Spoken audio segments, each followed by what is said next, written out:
Hello guys! Magandang araw sa inyong lahat at welcome sa mga bago nating subscriber. Okay, maraming salamat sa mga nag-subscribe at sa mga nanood ng ating iba't ibang mga videos.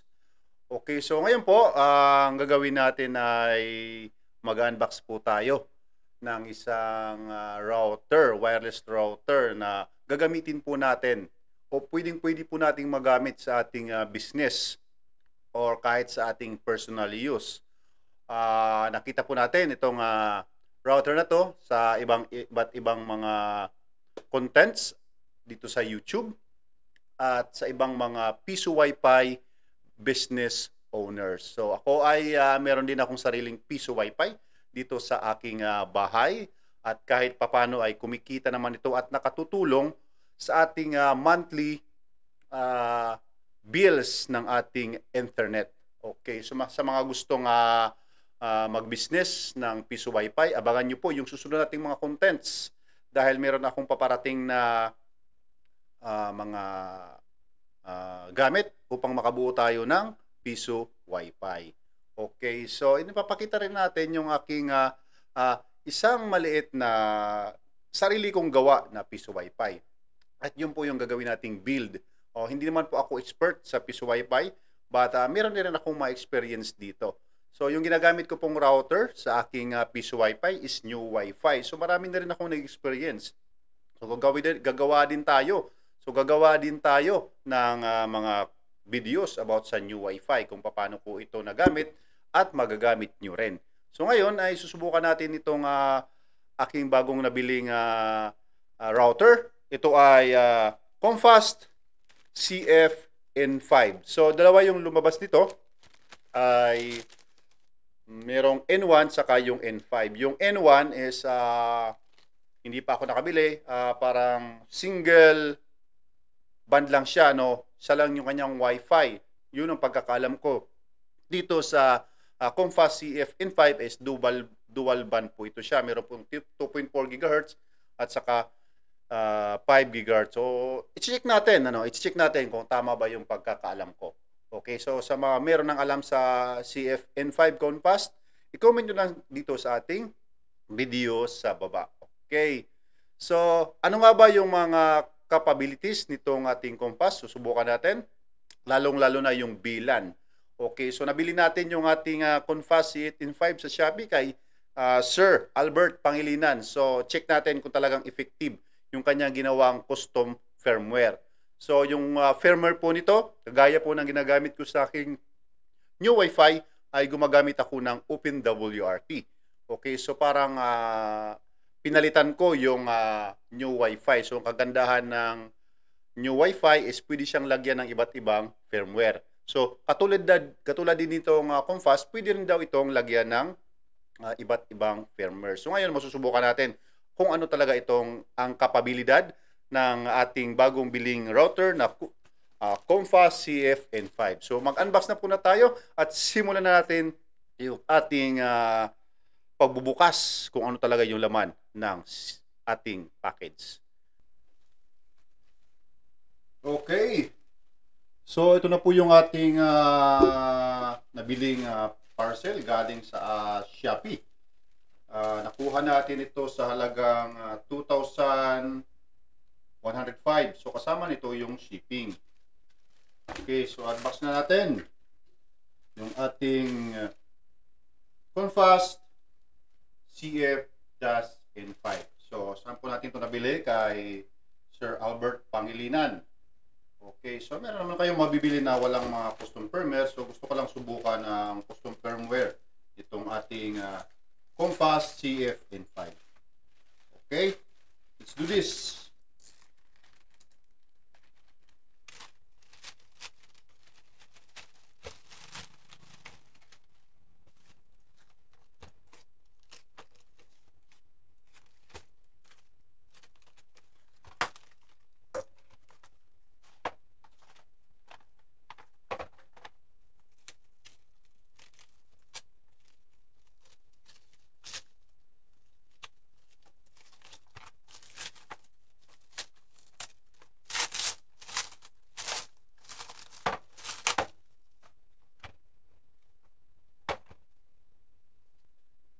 So, ito na yung ating Comfast new na model ay CF-N5. So, magkaiba po yung ating itsura ng ating hindi pala yung itsura, yung kulay pala ng N1 at saka N5. Yung N5 nakita ko is puti yung kulay at saka yung ating N5 is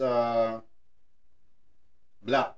So, makikita natin full gigabit po itong 1200 Mbps wireless router na full gigabit high power dual band router. So, nawaba itong triple core CPU at meron din siyang high speed, strong signal and gigabit port. Okay, ito po yung sinasabing OpenWRT then Comfast. So, buksan na natin ano kaya yung laman ng ating package. Okay. Yan. So, since custom firmware na ito, bali na-i-flash na po ito ni Sir Albert sa OpenWRT na custom firmware na ginawa niya. So, meron tayong ditong LAN cable na 1 meter. And then, kanyang power adapter. Yan ba yung kanyang volts? So, meron siyang 12 volts at 1.5 amperes. So, huwag magkakamali ng adapter na magagamit upang maiwasan na hindi masira. Upang maiwasan yung pagkakasira ng ating router. So, napakagaan ng ating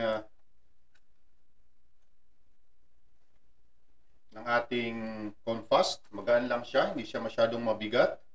And then, once makabili ka na ng custom firmware kay Sir Albert, meron na siyang nilagay dito na label kung saan ay na-config na po niya yung mga ports ng ating Comfast. Kasi dito po, wireless.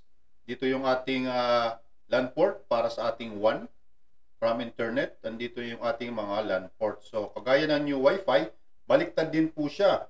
Yung LAN 1 niya is nandito. Hindi po dito. Huwag yung magkakamali. Dito yung LAN 1, LAN 2, LAN 3, LAN 4.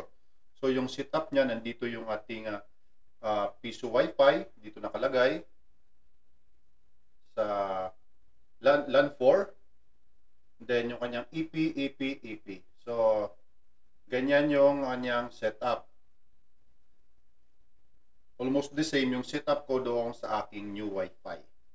Okay, ngayon, meron siyang 4 na antena para mas malakas yung kanyang tapo ng Wi-Fi sa bahay nyo, sa area nyo. So, hindi lang natin alam kung gaano ba ito kalayo. Hanggang 100 meters ba? Kaya ba niyang abutin? O kaya ba niyang abutin hanggang 50 meters lang?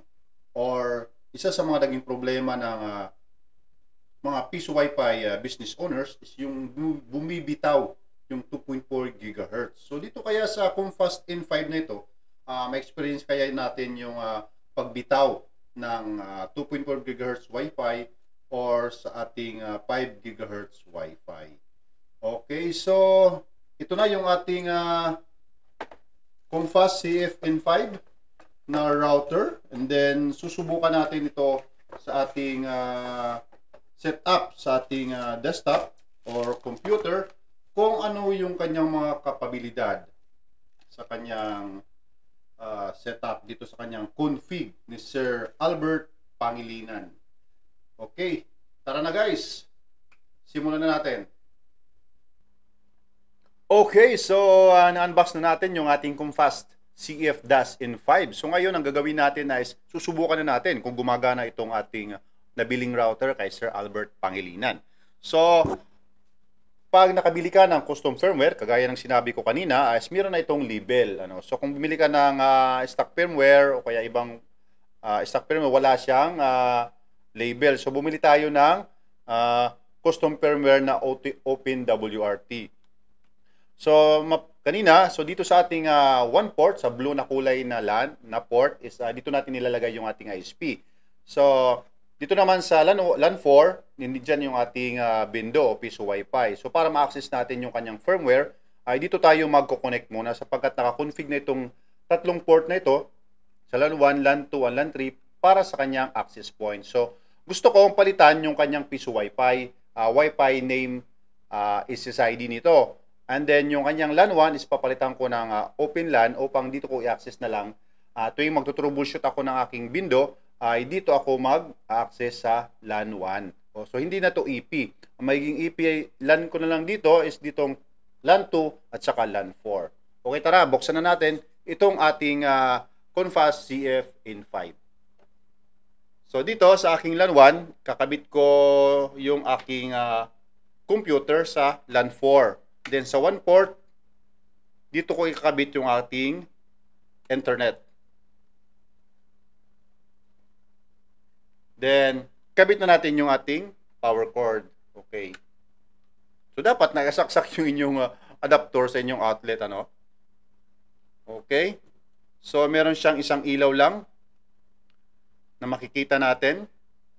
Hindi ko alam kung bakit isa lang yung ilaw. So doon sa new Wi-Fi, napansin ko kapag GoCloud yung ginagamit ko, yung mga lead lights nito ay hindi umiilaw. Pero pag gumagamit ako ng OpenWRT, lahat umiilaw sa new Wi-Fi.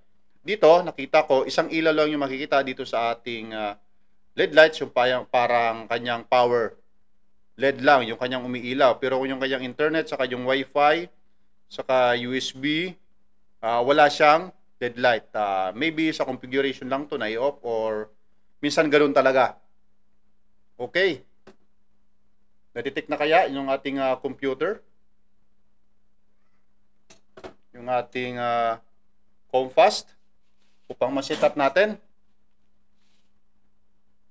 Ayun. So, connected na tayo sa ating network. Ngayon, alamin natin kung ano yung IP address ng ating router. Open natin yung ating internet settings.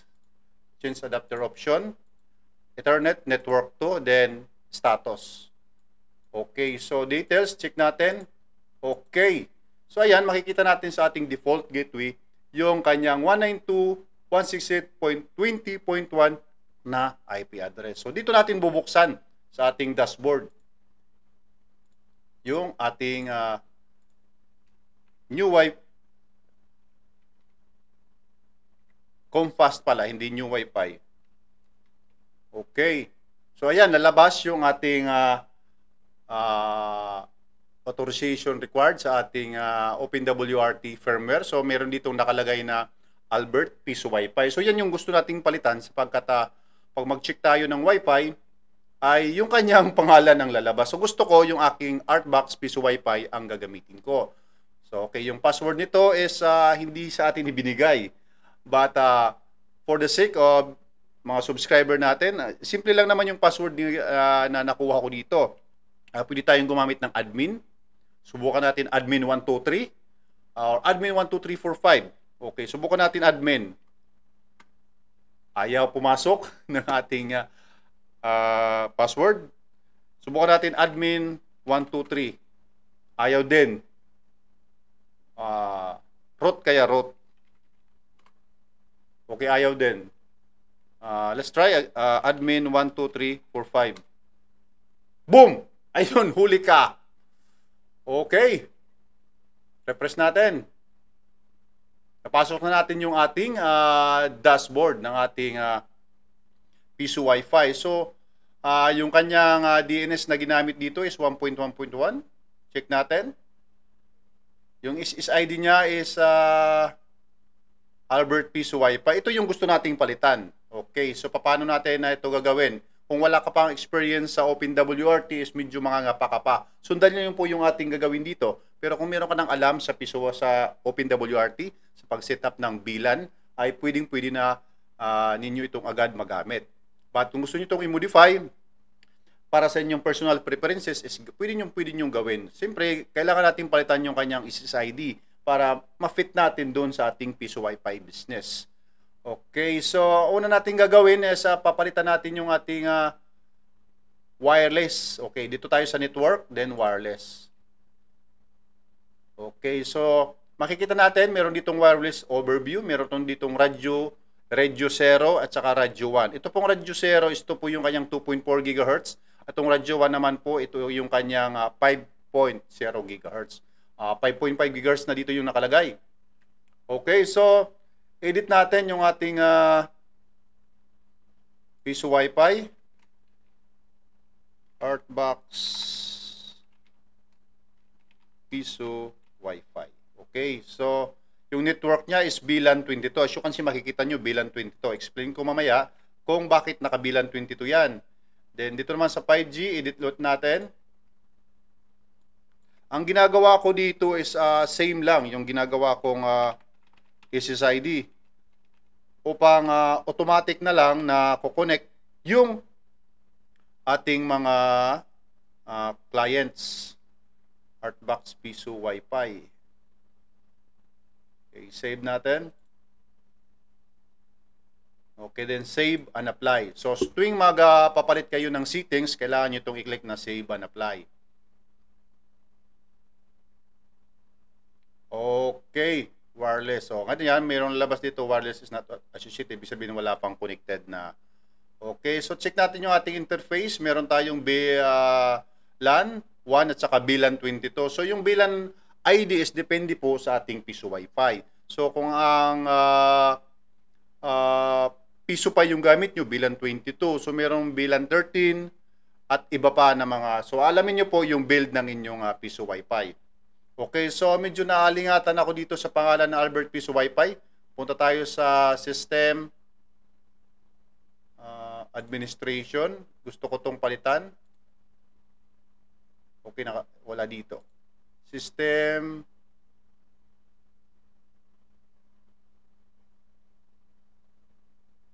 Saan kaya natin ito mapapalitan? Startup. Ito yung kanyang mga softwares. Nakalimutan ko saan ko ba yung pagpalit. Administration.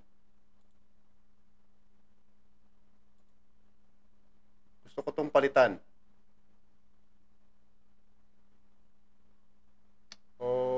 Okay, wala tayong makitang settings dito. Pwede itong palitan sa OpenWRT, napapalitan ko to. Pero nakalimutan ko kung saan ko ito, pero parang dito lang to sa system eh. Okay, nandito. Okay, dito sa system, and then system. Pwede natin itong palitan ng Artbox. Okay, yung anong gusto nyong ipalit. Yan, Artbox piso Wi-Fi. Then save and apply.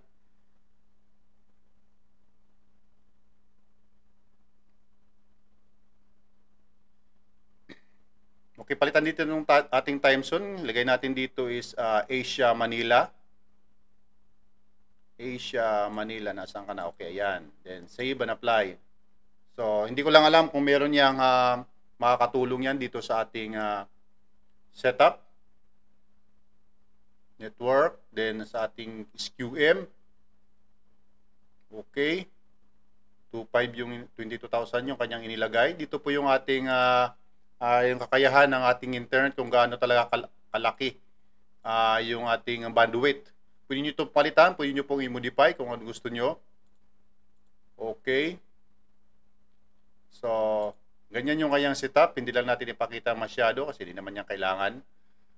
Okay, tingnan natin yung ating switch. Okay, so ano po yung switch? Ito po yung mga LAN ports ng ating new Wi-Fi. Bakit pa sinasabi ko yung new Wi-Fi? Ito pong Comfast HAF-N5. So makikita natin, meron ako ditong VLAN 22. So meron ditong LAN 1, then 2 and 3 and 4. So dito sa 4, ito yung kanyang LAN 1. So parang baliktad. Ito yung kanyang LAN 1. Okay? So dito yung kanyang 1 port. So dapat dito siya, no? Okay? So dito sa LAN 4 niya, ito yung kanyang piso Wi-Fi na Windows so nakakonect. So dito sa LAN 1, gusto ko siyang palitan upang mailagay ko sa kanya yung aking computer. So titingnan natin, naka-untag, untag lang natin, untag, then tag dito. Then save and apply. So ngayon yung LAN 1 natin is pwede natin kabitan ng LAN cable papunta sa ating computer. Sa tuwing magmi-maintenance tayo ng ating piso Wi-Fi window. Okay, ayan, access na tayo. So ilalagay natin yung ating access point sa LAN 2 at saka LAN 3. Okay, so ngayon ilipat na natin yung ating LAN port para sa ating piso Wi-Fi. Okay, mamaya na lang siguro. Mag-speed test muna tayo sa ating setup. Kung ano yung kakayahan ng ating router. Then, dito rin sa ating cellphone.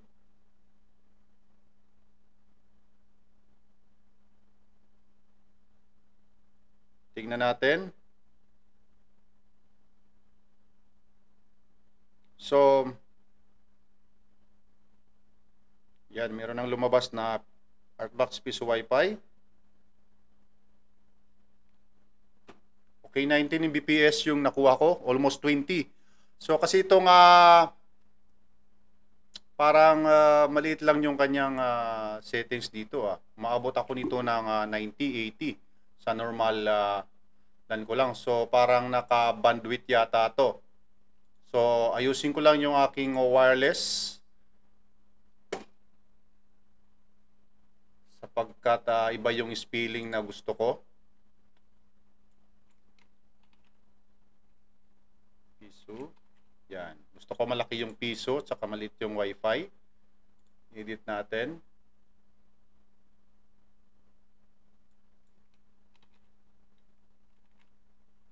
Okay, save. Save.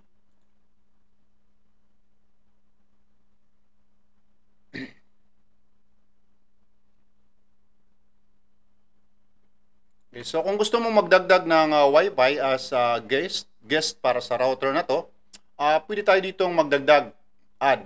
Para, di ba, itong Artbox Piso Wi-Fi, dito i-connect yung ating mga client. Pero kung isa lang naman yung router sa bahay nyo, gusto mong mag-connect na hindi mo na kailangan maghulog, ay magdagdag lang tayo ng additional Wi-Fi ID or SSID. Okay, dagdag natin ito. Lagay natin OpenWRT lang ba? Sabihin natin Comfast Artbox guest.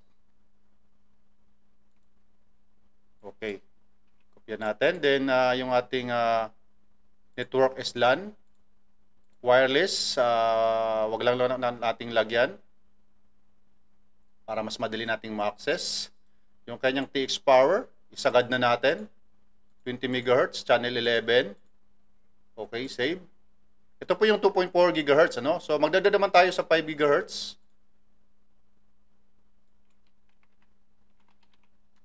Artbox guest. Then ating LAN. Save. Channel natin, kailangan natin ayusin yung channel. Ang nilalagay ko dito is 40 MHz. Isagad na rin natin yung ating TX power.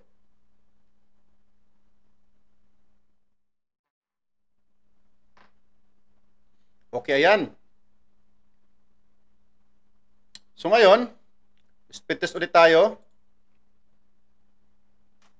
Makikita natin sa ating Wi-Fi na meron na tayong ditong Artbox guest at saka meron tayong ditong Artbox Piso Wi-Fi. Okay, so mag-connect tayo sa Artbox guest.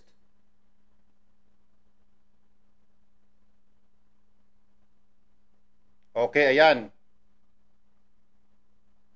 Then, connect tayo sa kanyang 5G. Automatic na siyang napunta sa ating 5G. Okay, so kapag parehas yung IP yung kanyang SSID ay nagme-merge na lalabas dito ng 2.4 GHz / 5 GHz. So ibig sabihin same lang. So kung pinalitan mo, ginawa mo siyang pinaglipat mo siya, ay pwedeng-pwede kang mag-connect sa 2.4 GHz at mag-connect ka sa 5 GHz. Kung parehas naman yung kanyang SSID is automatic na yung connection niya, depende sa capability ng smartphone nyo.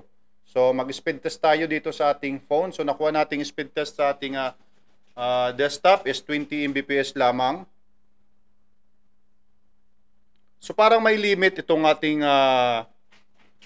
Comfast sa 20 Mbps kasi nakuha natin na kanina is 19.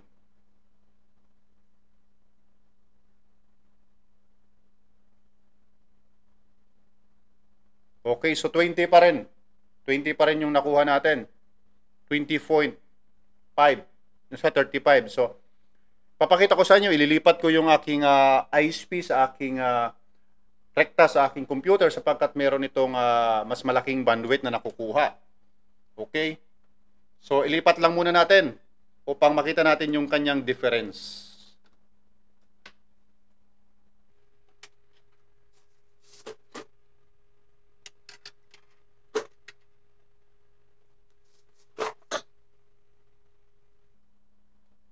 Okay, antayin natin. Ayan, connected na ako.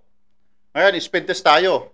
Rekta na ako sa aking ISP. Ang gamit ko po ay LSG 4G kit na merong Smart Infinity Limitless at connected sa aking Microtech Hex GR3.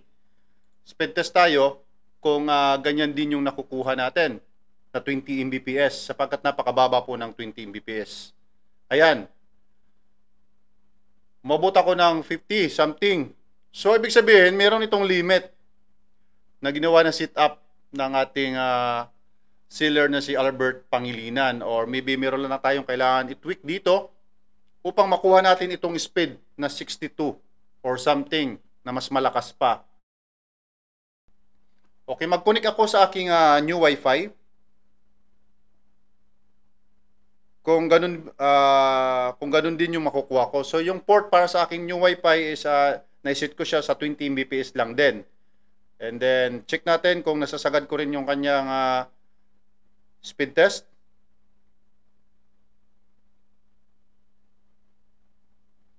Okay. So doon ako nag-connect sa new Wi-Fi na router ha. Hindi ako connected dito sa aking ayan.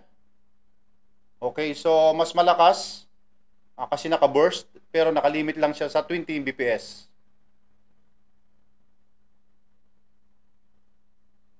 Okay, 19.4. Okay, so may limit doon sa aking new Wi-Fi sapagkat connected siya sa aking bindo. Ito po yung aking bindo. Check natin, medyo astig yung pagkakagawa ko, ay kakaiba yung kanyang dating. Ginawa ko siyang medyo custom, hindi ko ginawa yung common na standard na design na nabibili natin sa online market. So ginawa ko medyo astig para catchy sa mga ating mga clients. Okay? So, balik tayo sa ating Comfast in 5. Mag-speed test muna tayo ulit sa aking LSG gamit ang aking Microtech Hex GR3. Kung ganun pa rin ba yung ating nakukuha, ayan, napakataas. 43, kanina 50, 60, 70 yata. Ayan, mas malakas, di ba? Hanapan ko to ng solusyon kung anong problema. But 20 Mbps para sa aking piso Wi-Fi sapat na sapagkat nakasit naman yung aking new Wi-Fi sa 20 Mbps upang hindi naman masyagad yung ating bandwidth. Okay. So ilipat ulit natin sa ating Comfast yung ating connection, and then i-connect na natin yung ating piso Wi-Fi kung talagang gumagana yung ating VLAN setup. So ano tong VLAN setup sa ating computer? Ipapakita natin.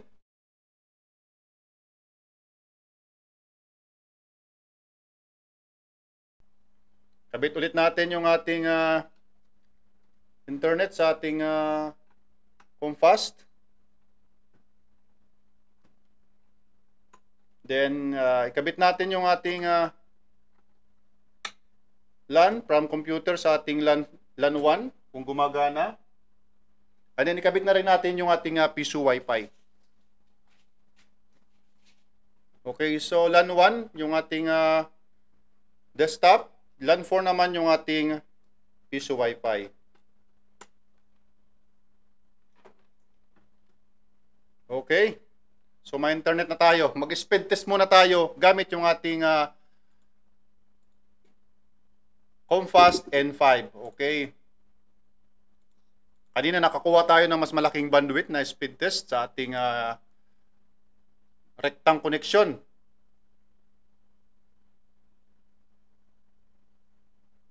Ayun, 20 Mbps yung set ng ating Comfast, nakalimit siya. Okay, test ulit natin dito sa ating smartphone.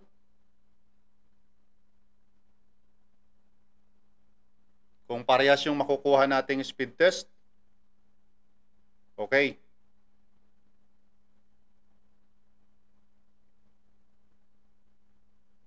$20, $21. Okay, medyo tumaas dito sa ating smartphone. 21 Mbps yung nakuha natin. Then, yung aking upload is 8.35. So, connected kasi ako sa band 42 ng ating LSG 4G kit. Ang napakababa ng kanyang upload, hanggang 8 Mbps lang. So, hindi ako pumapalo ng 10 Mbps. Iwan ko lang kung bakit. Pero yung aking download speed sa aking LSG is napakataas. So, dito, parang nakalimit yung ating Comfast OpenWRT firmware sa hanggang 20 Mbps lamang. Ngayon, susubukan natin na access ba natin yung ating piso Wi-Fi.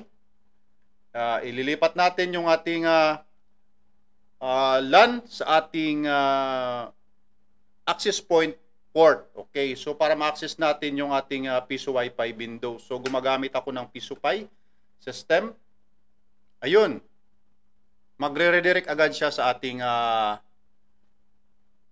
portal ng ating piso Wi-Fi. So doon natin to ikinabit sa ating piso Wi-Fi. Ayan, meron pa akong oras na natitira. Connect natin. Continue. Okay, so ang ginagamit ko ay piso Pi na system. Ibig sabihin, connected, nakaka-connect tayo. Okay, so ngayon, magko-connect tayo sa ating Artbox piso Wi-Fi sa ating smartphone. Connecting. Yan, mabilis mag-redirect yung ating dashboard sapagkat nakabilan setup tayo. Kung USB to LAN yung setup nyo is magkakaproblema. Okay, pag mag-search coin tayo, check natin kung gumagana. Mag-credit ang oras. Ayan, yung aking piso Wi-Fi window. Okay, so i-cancel natin. So kung maghuhulog ka ng piso Wi-Fi, gumagana agad sa ating Wi-Pass. Okay, so walang problema yung ating setup. Dito sa aking computer, susubukan natin yung speed test natin. Connected tayo sa ating piso Wi-Fi. So nakasit lamang ito sa 2 Mbps. Makuha ko ba yung 2 Mbps? Yun, so ayan. 2 Mbps yung nakukuha nating speed sa kanyang bandwidth. Okay, so para hindi masyadong makain yung ating 20 Mbps na limit sa ating piso Wi-Fi. Okay na ito sapagkat napakaganda ng aking band 42 na connection kaya hindi malag yung aking internet. So, check natin yung ating DSL reports kung okay yung kanyang result. So, sa maraming nagtitest, gumagamit sila ng DSL report upang makita nila itong sinasabi nilang buffer float. Okay, check natin. Ang gagawin natin is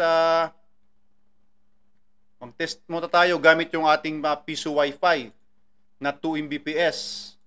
Set natin sa 4G, then test natin. Okay, yung server natin dito is naka-auto lang sa preferences. Then pagkatapos nito, susubukan natin din mag-test dito yung rekta na doon sa ating LAN port na hindi connected sa ating piso Wi-Fi. Okay, yan. Makikita natin 2 Mbps pa rin sapagkat nakalimit yung ating bendo ng 2 Mbps. Maganda kaya ang maging result ng ating buffer float. Ito yung pinagmamalaki ng mga nagsiset up ng OpenWRT. Kasi kung mataas yung buffer float, sabi nila, malag yun sa ML or ilang mga online games.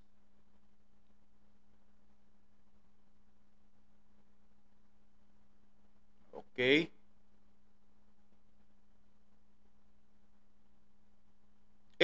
Yung result ng ating ayan 2 Mbps lang yan Maganda yung result ng ating buffer float. 2 Mbps lang yan.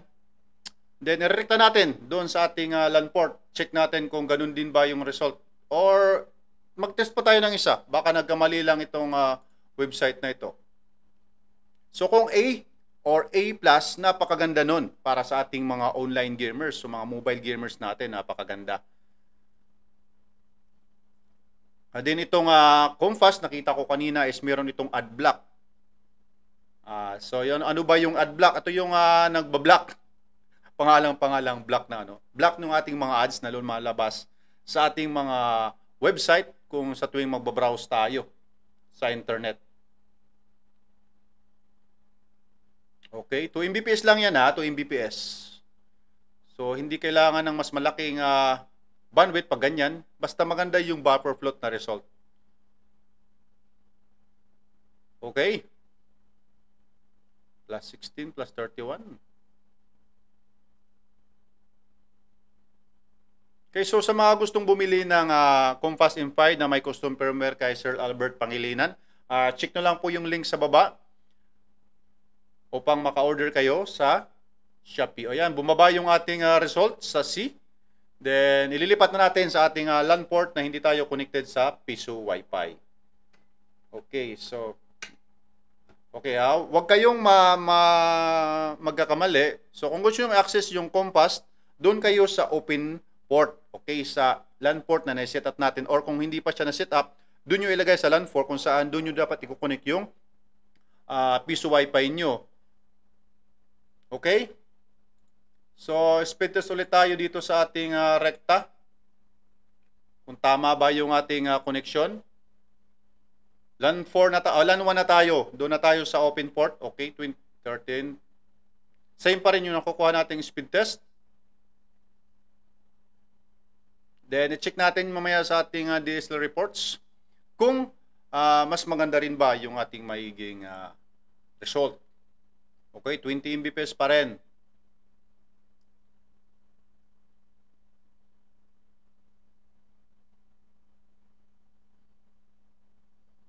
So, posible dito sa ating SQM, dito yan, ayan, 22,500 kaya naging 20 Mbps. So, kung palakihan natin yan, halimbawa, gawin natin tong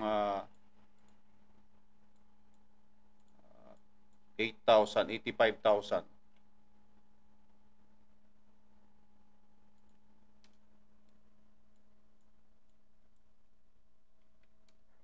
Tingnan natin kung tataas yung ating speed test. Then, save and apply.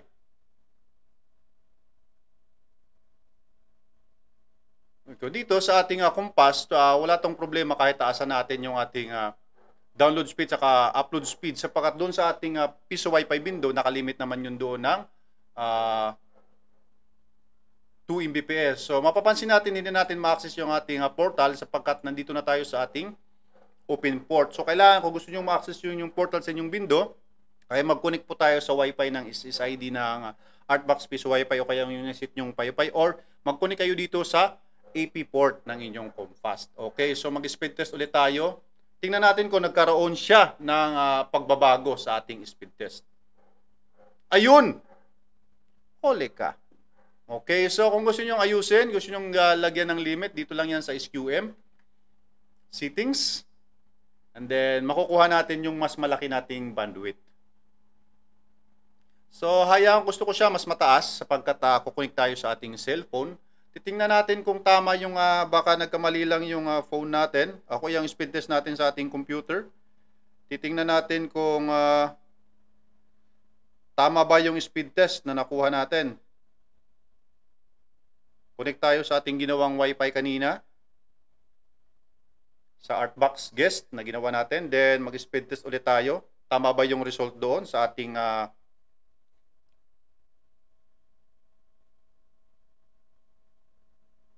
ayun. Ang taas. Napakataas ng ating nakukuha. 722. Okay. So, gusto ko siyang mataas sapagkat gusto kong maging masaya yung aking mga Piso Wi-Fi clients at saka yung ating mga nakakonect na kasambahay o mga kasama natin sa bahay, yung mga anak natin, yung kapamilya natin na mas malakas yung makukuha nating download at upload speed. So makikita natin, mababa pa rin yung aking upload but napakataas ng aking download. Ito po yung ating kailangan yung mataas na download speed. Okay, so dito natin yan isi-set. Remind ko sa inyo, yung gusto nyo i-set, network, dito sa SQM, ayan. Then, dagdagan nyo po dito yung inyong download speed at saka yung upload speed. Ngayon, ipakita natin ng ad block. Meron tayo ditong ad block. Okay, so dapat naka-enable yan. So, check natin dito kung gumagana yung ad block.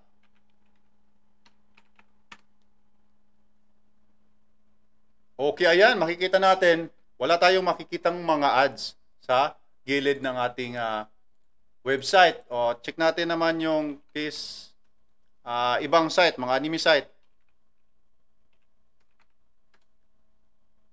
Okay, kung meron ads, o wala, hindi ko mapasok.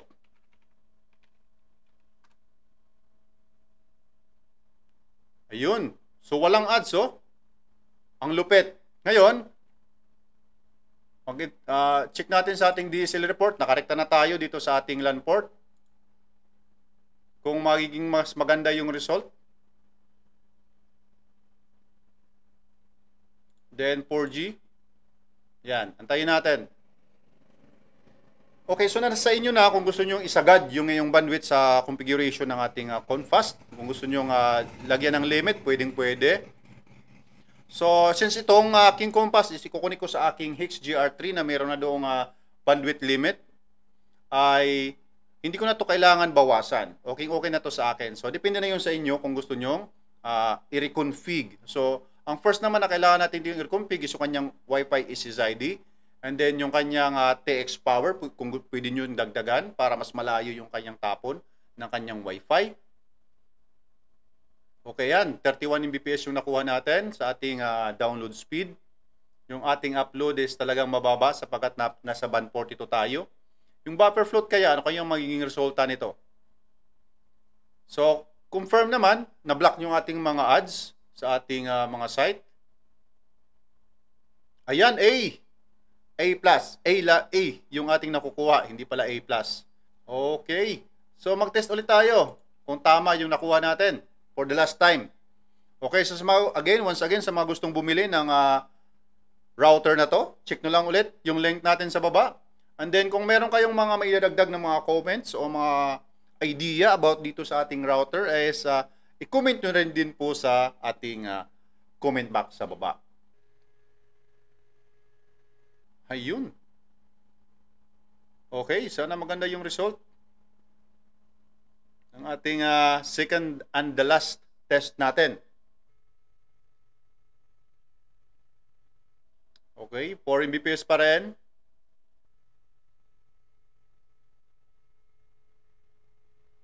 Halimbawa, meron kayong iba't ibang router sa bahay, ay pwede nyo palitan yung kanyang channel. Ayan, nakakuha tayo ng A+. Yay! A+ yung nakuha natin. Napakaganda ng result ng ating DSL reports ng ating new Wi-Fi. So, it's highly recommended na napakaganda ng ating nakuhang result. Sa mga gustong bumili, shout out kay Sir Albert Pangilinan. Maraming salamat. I'll make sure kukuha pa ako sa inyo ng ganitong router. Okay guys, so yun po yung ating content ngayon. Maraming salamat sa mga nanood. At maraming salamat sa mga bago nating subscribers. Sana nakatulong ako sa inyo kahit kunti man lamang. Okay, sa mga hindi pa nakapag-subscribe ay mag-subscribe na po kayo. Pakihit na rin ang bell button upang ma-notify po kayo sa susunod pa nating mga video.